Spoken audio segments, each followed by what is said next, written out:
भागवत जी ने एक सूत्र लिखा है, दुनिया का सबसे बड़ा औषधि केंद्र हमारा रसोई घर है। सबसे बड़ा औषधि केंद्र रसोई घर है। अब दुर्भाग्य से हम रसोई में जिनको मसाला कहते हैं ना, मसाला, वहां मसाला कुछ नहीं है, सब औषधि है। मसाले का और औषधि का अंतर मालूम है? ये मसाला तो शब्द ही भारत का नहीं है, पहले तो ये बता दूं।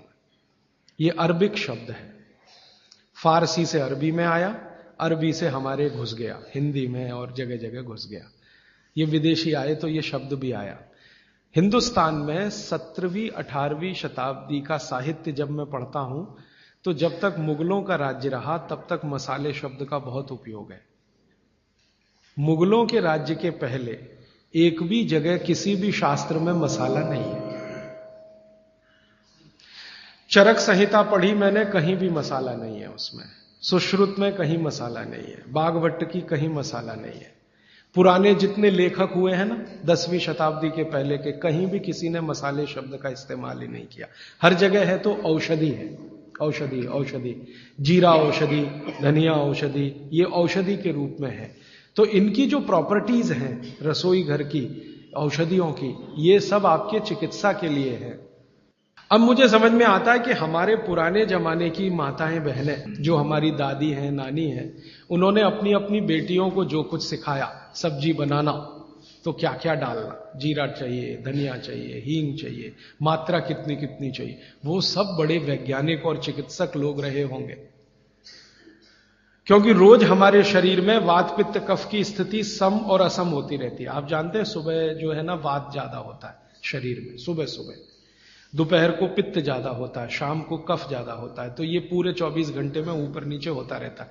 तो 24 घंटे में जो वात पित्त कफ ऊपर नीचे होता रहता है, तो सब्जियों में उसी के हिसाब से औषधियां डाली जाती है। जैसे दोपहर की सब्जी बने, दोपहर की, तो मेरी दादी को मैंने देखा था कि दोपहर की सब्जी बनाएगी तो अजवाइन जरूर डालेगी उसमें, और वही सब्जी रात को बनाती थी तो अजवाइन नहीं डालती थी। तो एक दिन मैंने दादी से पूछा कि यही सब्जी दोपहर को मैंने खाई तो इसमें अजवाइन थी, शाम को खाई तो नहीं, क्यों? तो उसने उत्तर तो नहीं दिया। तो उसने कहा मेरी मां ने ऐसा सिखाया। बस बात खत्म हो गई। अब उस समय मैं भी मान लिया कि ठीक है, उसकी मां ने सिखाया। अब जब मैंने काम शुरू किया ये चिकित्सा पर, तब मेरे समझ में आया कि अजवाइन जो है पित्तनाशक है। घी के बाद, देशी गाय के घी के बाद जो सबसे ज्यादा पित्तनाशक दूसरी कोई चीज है तो वो अजवाइन है। और दोपहर को पित्त भड़कता है, आप जानते हैं, और वो स्वाभाविक है क्योंकि खाना खाने के लिए पित्त भड़कना ही चाहिए।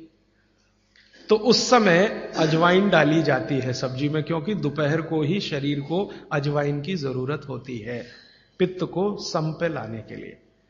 तो भारत में ज्यादातर माताएं बहनें ये बात जानती हैं कि दोपहर की सब्जी में अजवाइन चाहिए। दोपहर का दही है ना, दही का मट्ठा, उसमें भी अजवाइन का बघार लगता है। दोपहर की जितनी भी चीजें हैं ज्यादातर अजवाइन ग्रस्त होती हैं या अजवाइन से बनती हैं, क्योंकि पित्त को सम पे रखना है। तो आप सोचो, जो लोग ये कर रहे हैं वो बिना कहे कितना बड़ा काम कर रहे हैं।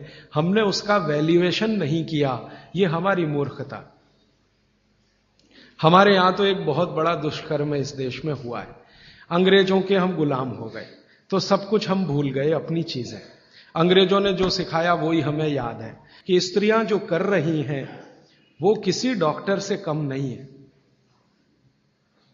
बस अंतर इतना है कि डॉक्टर को आप फीस देकर उससे एडवाइस ले रहे हैं। हमारी दादी नानी फोकट में वही एडवाइस दे रही है, धनिया खाओ, जीरा खाओ और ये अजवाइन खाओ, आपके पेट की गैस खत्म हो जाएगी।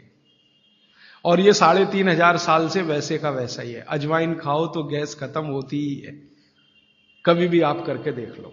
आप में से किसी को भी बहुत गैस बनती हो, पेट में एसिडिटी की तकलीफ हो, आज से शुरू कर दो। आप खाना खाया तो उसमें ध्यान रखो अजवाइन ज्यादा रहे, दाल में, सब्जी में, वगैरह वगैरह। और अगर नहीं कर पा रहे हैं तो खाना खत्म करते ही थोड़ी अजवाइन खा लो। अजवाइन ज्यादा तकलीफ ना कर दे, उसका बैलेंस है काले नमक के साथ। तो थोड़ा अजवाइन और काला नमक मिला के हर खाने के बाद खा के देख लो, 3 दिन में ना आपकी गैस बंद हो तो आप जो कहो मैं हारने को तैयार। ये गारंटी मैं नहीं दे रहा हूं, ये गारंटी अजवाइन दे रही है। मेरी गारंटी नहीं है, अजवाइन की गारंटी है। तो वो कहते हैं बागवट जी कि पित्त को सम रखने के लिए हमारे रसोई में घी के बाद जो दूसरी चीज है वो है अजवाइन।